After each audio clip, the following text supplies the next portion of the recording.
Lorsque tu organises un événement, es-tu du genre à faire tout toi-même ou tu engages des gens spécialistes en la matière? Payes-tu le gros prix en ayant la certitude que ces gens sont compétents ou tu préfères demander à ta garde rapprochée qui ne coûte rien et en qui tu as entièrement confiance? Planifier un mariage, c'est une chose. Le vivre en est une autre. Entre le rêve et la réalité, il existe parfois un énorme fossé entre les deux. Un mariage, c'est l'un des jours les plus importants de ta vie. Mais même avec une préparation minutieuse, rien ne se passe comme prévu. Aujourd'hui, je te raconte tout. Les hauts, les bas de cette journée qui se voulait mémorable. Je te partage les coulisses de mon mariage et l'envers de la médaille d'une télé-réalité où notre mariage est en compétition avec 3 autres ayant déjà eu lieu. Même si j'avais tout prévu, je ne pouvais pas m'imaginer l'incompétence des gens engagés pour rendre cette journée unique, mémorable et grandiose. Elle le sera, pas pour les bonnes raisons. T'envisages de te marier? Voici l'occasion d'apprendre quoi faire et ne pas faire. Merci de passer quelques minutes de ton temps avec moi aujourd'hui. Je suis Marie-Josée Saint-Laurent, créatrice de bonheur et de positif. Ma passion, c'est la création. Que ce soit en écriture, en édition, en conférence, en animation d'événements ou à titre de maître de cérémonie en tout genre, mon objectif, partager mes dons, mes talents, mes compétences pour améliorer ta vie positivement. En assistant à mon podcast, je te fais sauver du temps. Je t'aide à trouver ta voie et à réaliser tes rêves. Tu n'as qu'une vie à vivre. Autant vivre la bonne et la vivre pleinement. Oui, une fois le choc passé d'être officiellement concurrente à la guerre des mariés, je dois me mettre en action. V'là 2 minutes, je n'étais pas au courant que je me mariais cette année. Nous sommes à la mi-mai et je décide, mon chum, il me laisse tout décider, hein, ou presque, que notre mariage serait à la mi-octobre, question de me laisser du temps pour le préparer, pour avoir une belle journée puis avoir quelque chose de bien. Puisque la compétition se fait vraiment entre les mariés et eux, ben c'est moi qui ai toute la pression. Hein. Puis en plus, c'est moi qui organise le mariage, tout ça. Donc, mon chum, lui, il n'a pas grand-chose à faire. Dire oui ou non à mes propositions, puis mettre des bonnes heures, puis arriver à l'heure. C'est tout ce qu'on lui demande. Donc, durant la compétition, on est noté sur la robe, l'ambiance, la bouffe et le lieu. J'ai de l'ouvrage. Au début, je décide de faire notre mariage dans notre cour arrière. Mais le 5 octobre, il va-tu faire chaud ou froid? Même si on est à Québec. Aussi, on est en zone agricole. Ça va-tu sentir la marde ou pas? Parce qu'on va se le dire, ça sent la marde bien, bien souvent ici. Évidemment, tout le monde me disait que ça n'avait pas de bon sens de faire un mariage à l'extérieur au mois d'octobre. Bon, là, j'en suis venue à la conclusion qu'effectivement, il y avait trop de variables inconnues, donc j'abandonne cette idée-là. Finalement, après avoir vécu les 3 autres mariages, dont celui de Caroline que je trouvais super beau dans une ancienne église, je choisis une église à Saint-Jean-Chrysostome, qui est une salle communautaire en fait, parce qu'ils ont enlevé les bancs d'église. C'est encore une église, mais ils s'en servent aussi pour faire toute autre chose. Et donc, écoute, dès que je suis rentrée dans cette salle-là, j'ai fait « Wow, OK, c'est ici que je veux que ça se passe. » C'était grandiose. Une église, hein, c'est immense, c'est haut, c'est wow. Donc, voilà. Et donc là, on a trouvé le lieu. Reste à bâtir la liste des invités et mon conjoint et moi, on décide d'inviter que la garde rapprochée, donc la famille, quelques amis. On sera à peu près 70 personnes. Le traiteur, sur recommandation de ma belle-fille Gabrielle, ben ça sera gastronomique. Et comme je trouve, moi, personnellement, les soupers interminables dans les mariages, ça prend trop de place. Il se passe que ça. Moi, je ne voulais pas ça. Je voulais un cocktail dînatoire, c'est-à-dire qu'on offre des petites bouchées originales, savoureuses, donc servies tout de suite après l'apéro. Puis moi, l'apéro, c'était un apéro de champagne. Et donc, ma consigne principale à la traiteur, c'est que je voulais pas que personne manque de bouffe, puis que je voulais que ça dure longtemps, le temps qu'on fasse nos activités, tout ça, tout le monde allait se nourrir en même temps que faire les activités. Et là, elle me dit, il va y avoir 23 services, tout le monde va manger à leur faim, donc 5000 pièces plus tard, on a débouché le vin, les desserts, le café, thé pour 70 personnes. Pour ce qui est de ma robe, j'ai choisi un jumpsuit qui était pas, parce que moi, je me suis déjà mariée avec la robe et tout, ça me tentait pas. Donc, je voulais être à l'aise et c'est un jumpsuit blanc avec une jupe par-dessus qu'on peut enlever. Et j'avais fait enlever la traîne parce que je trouvais que c'était trop. Donc, tout ça est blanc.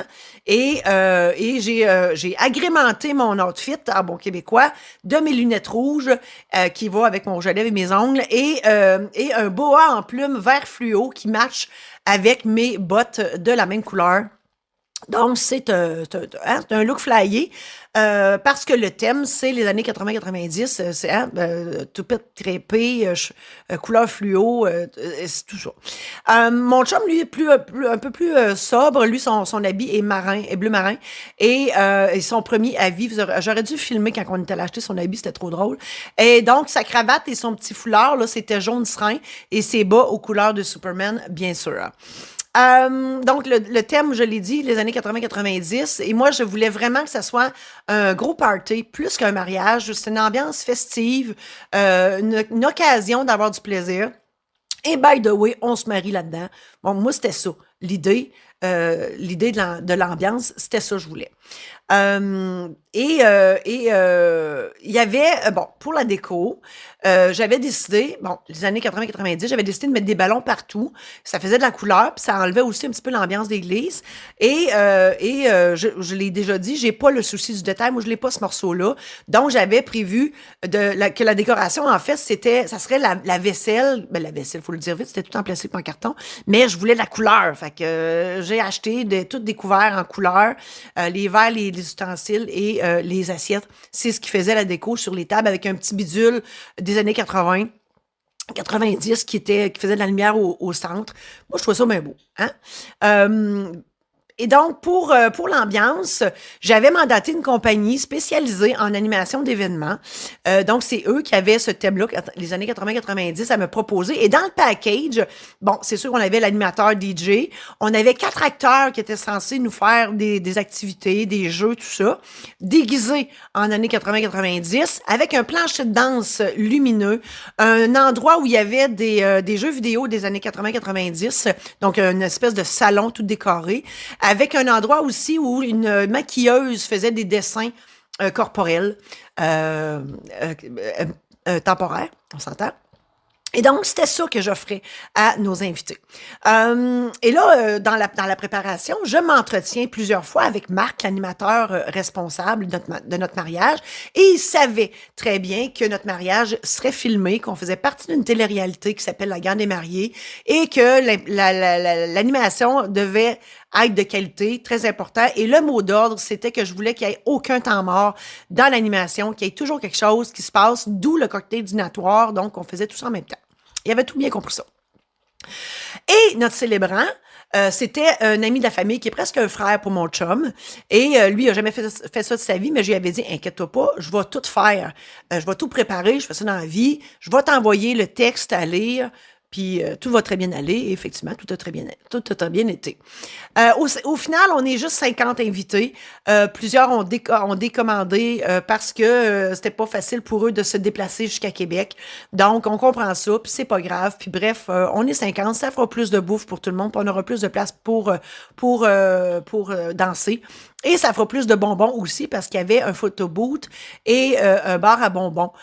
Écoute, j'avais 400 pièces de bonbons, on s'enterrait des bonbons. Bref, au grand bonheur de nos invités. Et dans les invités, évidemment, il y a les 3 concurrentes qui assistent à mon mariage. Comme je ne me marie pas juste avec mon conjoint, mais aussi avec ses 4 filles, Gabrielle, Ariane, Amy et Mélodie, ben, elles sont toutes vêtues de belles robes de demoiselles d'honneur, rouge flash. Ma consigne, c'était que les robes, peu importe le style, peu importe les couleurs, je voulais des couleurs flash pour aller avec le thème. Et Gabrielle, la plus vieille, s'est chargée de ce là avec brio. Elle a tout organisé ça. Et les 2 plus petites, Amy et Mélo, à l'aide des 2 grandes, ont fait une chorégraphie. Et moi, je voulais rentrer sur la tune Celebration de Kool and the Gang. Pourquoi? Parce que c'était une cérémonie, une célébration de la joie, de l'amour, etc. Donc, on est rentré sur cette tune-là. Mes vœux, hein, 6 pages de vœux, on s'entend, j'avais bien gros à dire. Ben, justement, parce que ça s'adressait pas juste à mon conjoint Jean-François, ça s'adressait aussi à ses filles. Et en guise de rite, je cherchais, parce que, tu sais, on est une famille recomposée, je cherchais quelque chose de grandiose et unique et mémorable à faire comme rite pour venir leur montrer que je me mariais avec toutes eux autres. Ben, j'ai décidé de me faire tatouer sur une fesse JF plus MJ plus gamma, la première lettre de chacune des lettres des enfants, sur ma fesse. Ce que j'ai montré, oui, en gros plan, durant le mariage. Et les filles, à leur plus grand bonheur, hein, parce que les filles en revenaient pas pantoute, là, ils ont fait comme « What? » Écoute, ils étaient vraiment crampés de rire, puis impressionnés aussi que j'avais fait ça, parce que je m'étais toujours juré de ne jamais me faire tatouer. Bref. Hein? Faut jamais dire jamais. Mon conjoint, lui, il m'a beaucoup impressionné avec ses vœux touchants, qu'il n'avait pas encore écrit le matin même, hein, il était tellement nerveux. Lui, quand il s'est levé, il a sacré son camp, il a dit « Moi, j'ai besoin d'une coupe d'heure. » Je dis « Oui, c'est sûr, chérie, t'as pas écrit tes vœux. » Bref, il a été très touchant, c'était très senti, très authentique, j'étais très bien aimé. Et pour en mettre plus, durant la cérémonie, ben après, là, j'ai présenté un hommage bien cuit à mon conjoint et aux filles pour faire rire tout le monde et pour agrémenter donc la soirée. Et j'avais aussi, en complément, un diaporama de photos sur grand écran, dont une des fesses de mon chum, parce que dans mon histoire, il s'est fait écrire ton nom, T-O-N-N-O-M, sur une fesse, puis il m'a montré ça en plein restaurant. Bref, je racontais ça dans le bien cuit. Donc, c'était bien drôle. Puis tout le monde est au courant des tatouages de mon chum. Tout le monde, hein, famille et amis, ont apprécié nos vœux et ma présentation parce qu'ils nous connaissent, ils savaient c'était quoi. Mais j'ai appris dans l'émission par la suite que les concurrents n'ont pas très aimé mon humour fessier. C'est sûr, ils nous connaissent pas, ils peuvent pas comprendre, c'est toutes des insides de notre famille. Mais, qu'à cela ne tienne, c'est notre mariage. La cérémonie se passe magnifiquement bien. Ensuite, l'animateur, Marc, invite les gars à venir popper les bouteilles de champagne. Moi, tu sais, je me suis dit, hey, regarde, les gars, vous avez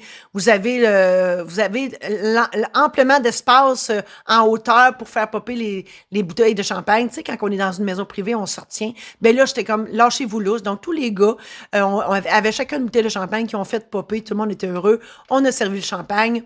Et durant que les gens buvaient leur champagne, nous, on est allés à l'extérieur prendre des photos.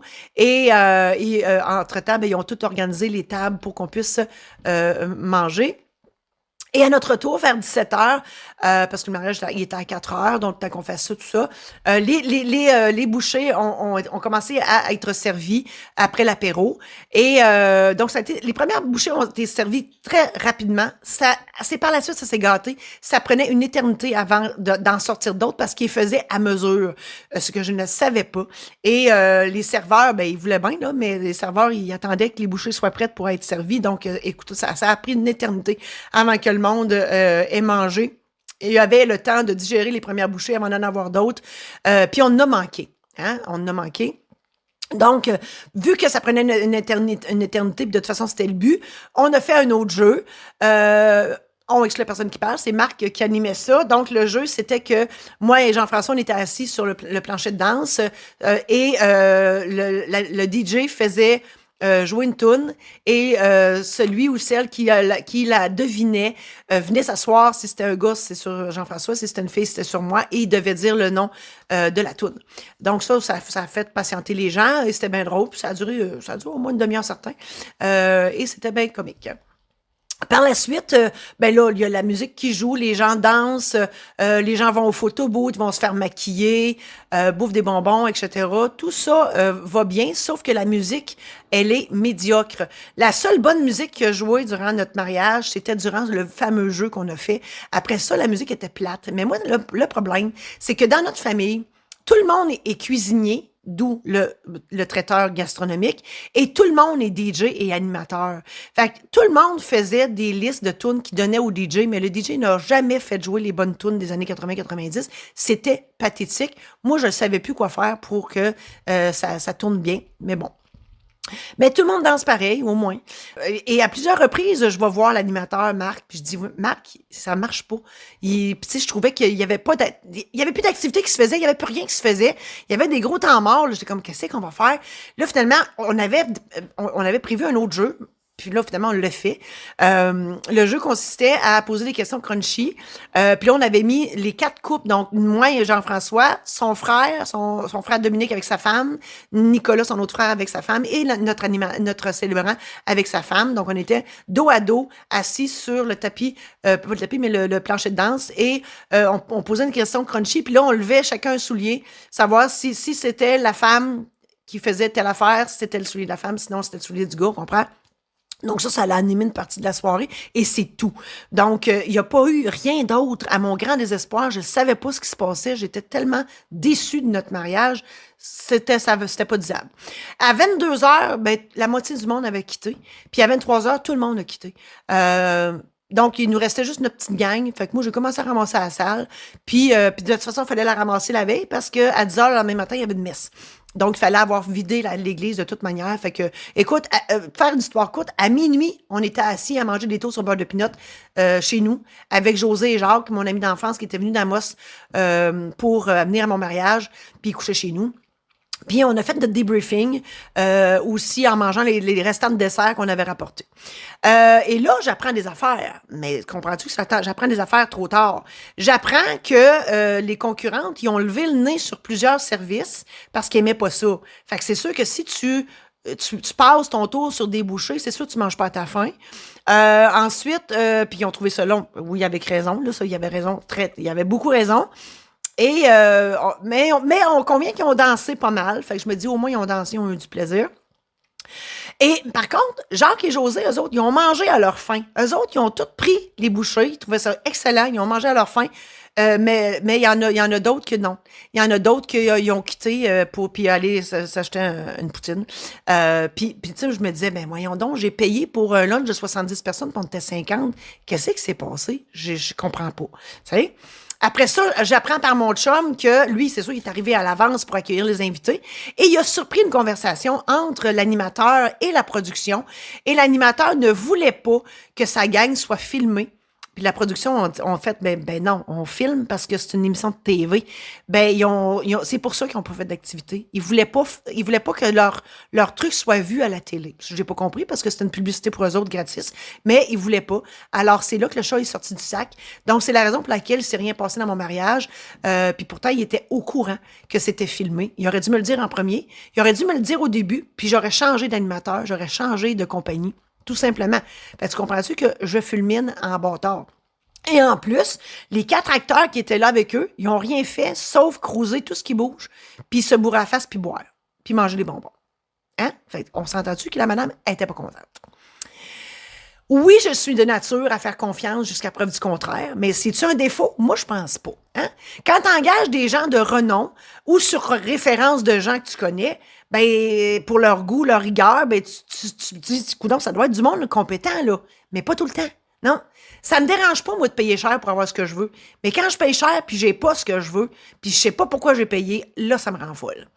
J'avais engagé des spécialistes en animation d'événements et un traiteur expérimenté pour pas avoir à m'occuper de ces 2 volets-là. Moi, je me disais, ça, c'est réglé, je passe à d'autres choses. Non seulement je voulais en mettre plein la vue à nos invités, mais je voulais aussi faire bonne figure face aux 3 concurrentes, on s'entend. En plus, je l'ai dit, nos invités, la majorité, c'est des cuisiniers et des animateurs DJ. Fait qu'on comprend-tu que je veux mettre le paquet pour pas qu'ils soient déçus? C'est ça.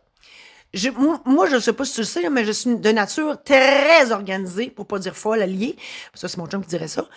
D'où mon désarroi face à un résultat aussi médiocre que celui-là. Hein?